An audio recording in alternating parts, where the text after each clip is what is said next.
Ladies and gentlemen, are we entering the end game now? Welcome back to Football Therapy with me, your host, Jan. I hope you're doing well, mate. I really do hope that. And welcome back to, of course, Chelsea News. The daily, every single ruddy day series here on Football Therapy where I see what's being said around the Blues, giving you my opinion on it. More importantly, asking for yours. Stadium redevelopment promises with the Ricketts. What's going to happen? Todd Boehly, where's Todd Boehly, mate? We got a lot to get into today. What the Ricketts plan to do with the sort of Anfield-style redevelopment of Chelsea, which could actually be a good thing. But so much uncertainty still around the club. Take a moment, though, and check this out. This video is brought to you by Top 11. Top 11 is a free-to-play football manager game that is available on Android, iOS, Huawei, and web browser. If you're anything like me, viewer, you love football manager games, and it's free, and it's available on the go mobile. Ooh, enticing. Huge news on Top 11, 3D live matches are now available. 3D live matches in this game was the biggest community request, and now it's here. The game has already been played by 240 million people. Hold on, 240 million people? That's loads, it's worldwide, and it's in 31 different languages. Top 11 gone global. As a football manager in Top 11, you are in charge of every aspect of your club, like signing players, running training, setting up formations, and ultimately leading the squad to winning trophies. Everything you'd expect in the experience of managing. Unless you're Tottenham, of course, then no winning trophies. Ding. Not only that, you have the opportunity to play managers from all around the world. Now that's cool. With the new 3D live matches, you'll be able to see your tactics come to life with beautiful animation, player details, giving you more info to help bring your team to the top. The experience is immersive, exciting, and it makes you feel like a football manager. Why wouldn't you want to play this game? It's absolutely free. Click the link down in the description to check out Top 11 now. Like I said, mate, it's wicked. It's a football manager game. It's been upgraded. You can play people from all around the world, and it's free. Click the link. Peace. Check out Top 11. Great opportunity there. Guys, let's get into it. Let's talk about what's happening. We've had protests, but look, we're going to reference an article from the Standard and get into that in just a moment. But just for, context, no one wanted the Ricketts. No one wants the Ricketts. I think most people want Todd Boehly's consortium because he's been not going for the PR game. We're just looking at what he's done in terms of sport and stuff. But where is Todd Boehly? He was being regarded as the favourite to buy Chelsea. I'll quick fire the aforementioned reasons. He has tried to buy Chelsea before in 2018, so it's been ruminating in his head. He's part owner of successful sport franchises, including the LA Dodgers, where he spends money to win. He buys players, and he's there to win and invest. More titles mean more value to him. He's been quoted saying it. He's previously said no European Super League. And of course, like all prospective owners, he would redevelop Stamford Bridge. Most notably as well, he has no skeletons in his closet. No, family members saying essentially anti-black stuff or Islamophobic stuff or, other problematic stuff in terms of running the club. So everyone wanted Todd Boehly. Where's he gone, man? There's been loads of criticism of the Ricketts bid because it's seeming like Bruce Buck at Chelsea has been giving them preferential treatment.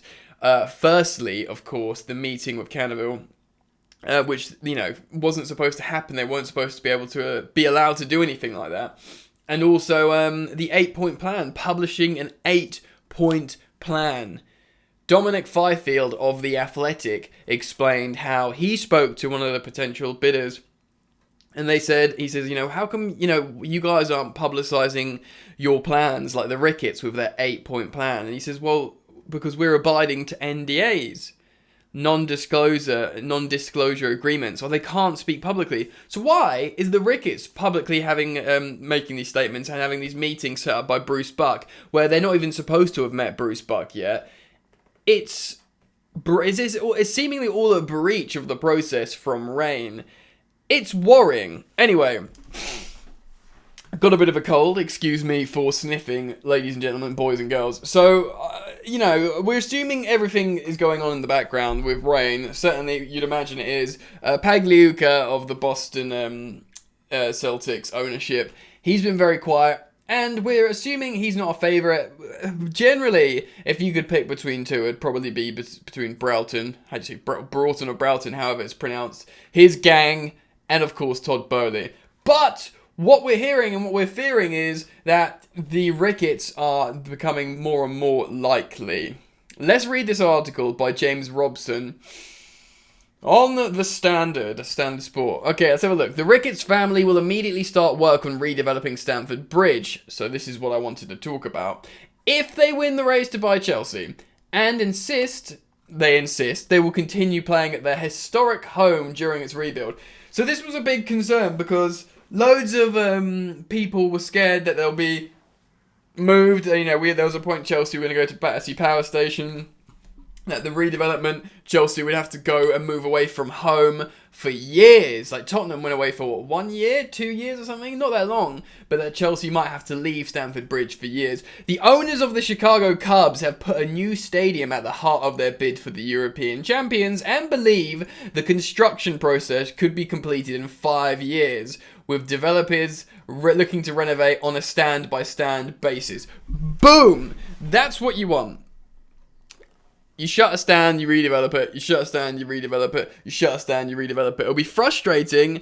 Allocations will go down. So obviously, I guess only season ticket holders would go and or something like that, and they'd be moved around. That's what I'm assuming. Rather than going to friggin' Twickenham or like Wembley for years and years and years. So the stand-by-stand basis is good, and you can slowly redevelop it. It won't be as like boom, you know, new shiny Stamford Bridge.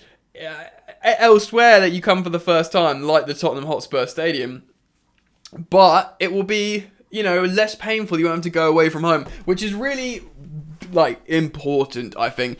The Standard Sport can also reveal that the Ricketts consider a new stadium critical to the future of Chelsea. I think most prospective owners do.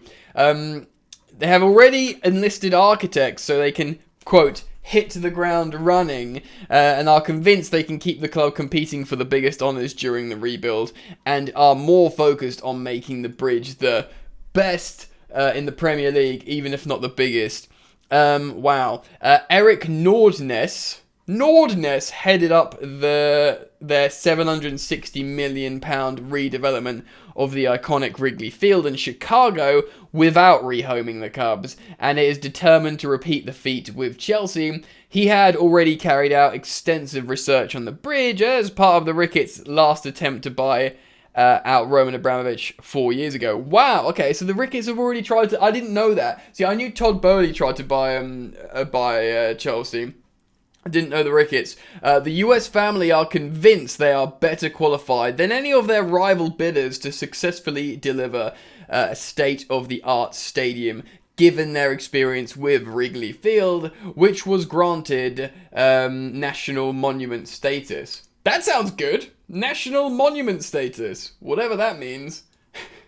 I mean, it probably means what it means, Jan. Quote... "We have the template," Nordness told Standard Sport. "I see so many eerie similarities, including the ground being next to a railway line and an urban, dense neighbourhood." That's true. It's a difficult place to redevelop Chelsea. He goes on, "It's a stadium that holds the same amount. We're 41,500, they're about 42,000. 41,500. Stamford Bridge was first built in 1876. Brackets. The ground was completed a year later. The Cubs were formed in 1870. This is like, what's this guy friggin' doing? He's doing like a romantic comparison. You started then? We started then. You have this many people in? We have this many. Let us buy your club. Like, come on, man. It took 5 years to renovate Wrigley, and the Ricketts family were determined to play at the stadium throughout. They are just as committed to keeping Chelsea at the bridge during any planned works. Quote, "It would have been easier for the clubs to leave and play baseball somewhere else," said Nordness, who had been in London this week to carry out further research. "And it would have been less expensive." Interesting. but we knew the connection with the fans had to the stadium. We understood what kind of pain this would be. We started construction in 2015. We won the World Series in 2016. Fans would have missed seeing this at Wrigley. Fans waited years for this, generations. How horrible, easy for me to say, how horrible would have that been? True, good, you did something right. It is hindsight, really, like, oh, you won the World Series while you were still at home. Great. Yes, it would be friggin' horrible to go away from Stamford Bridge for five years. You'd feel like you'd completely lose your identity. Anyway, let's read on. Quote, unequivocally, we do not want to leave Stamford Bridge. We think it's super important. It's going to be extremely hard, but we have done this before. Our priority and desire is to play every season at Stamford Bridge. We are the only ones, out of the bidders he means, that have done this, and we know what challenges are. I feel like we can do it. Rival consortiums fronted by Sir Martin Broughton and Todd Boehly are also looking at plans to redevelop Stamford Bridge without knocking down the entire stadium. Stamford Bridge will be one of the main topics of discussion when the 4 short-listed groups meet Chelsea executives this week. A deadline of next Monday has been set for improved and final offers. Interesting. Chelsea and Rain Group, the US bank in charge of selling Chelsea, will then spend the week deliberating on which groups to present as the preferred buyer to the government in the week beginning with April the 18th, which is 13 days. That is chicken oriental, mate. That is mental. Look, they go on. There's more. This guy goes on and talks about Wrigley Field, the Cubs, the World Series, mate. But we're talking about Chelsea. Oh, I don't trust the Ricketts. I don't like the family. I don't like the extended Republican vibe. I don't like the previous racist comment stuff. And I've got to that gut thing of like, I'd prefer Todd Boehly to come in. That's just where I'm at. I do worry because money talks. Rain, excuse me. The Rain Group were like, yeah, excuse me. It's not the biggest bid. It's the best bid. But I think the best bid might still be the biggest bid for them in terms of money. They were like, these guys have got loads of money. I think Bruce Buck is like just pouring honey potion into Rain's ear, like, let them come in. We want them. I'm friends with them. Let us. They've got lots of money. They own sports teams. Huh? Redevelopment Stamford. Oh yeah, I don't know, man. That 8-point plan that we went through for me was largely nonsense. They put things in there like still playing blue, still call yourself Chelsea. Great, mate. Thanks for writing that down. Glad if you're going to write things as trivial as that down, you might as well be an 800-point plan. Like, still play on grass, still actually wear kits. Do you know what I mean? Like, a lot of that stuff was dumb. Look, man, New Stamford Bridge is great. It's exciting. You think maybe if Chelsea get a bigger stadium with a better atmosphere and acoustic and stuff like that you'll just play better football, you'll win more. They've certainly got that right at Tottenham. You feel like they can get that, that it's a natural progression thing that has to happen. Look, the headline will be best stadium in the Premier League, and that's what their pitch is. Surely every buyer's got to come out with that pitch. What do you think, man? Look, this is where we're at. I want to know what the people think. What do you think is going to happen in terms of the ownership? What do you feel about these, this stadium situation, Stamford Bridge? Where's Todd Boehly? Hashtag where's Boehly? Etc. Let me know what you think. I do want to hear it. Comment down below. Thank you to everyone who subscribed, and drop a like if you want to help me. It's very nice. Thank you for that. See you soon. Peace.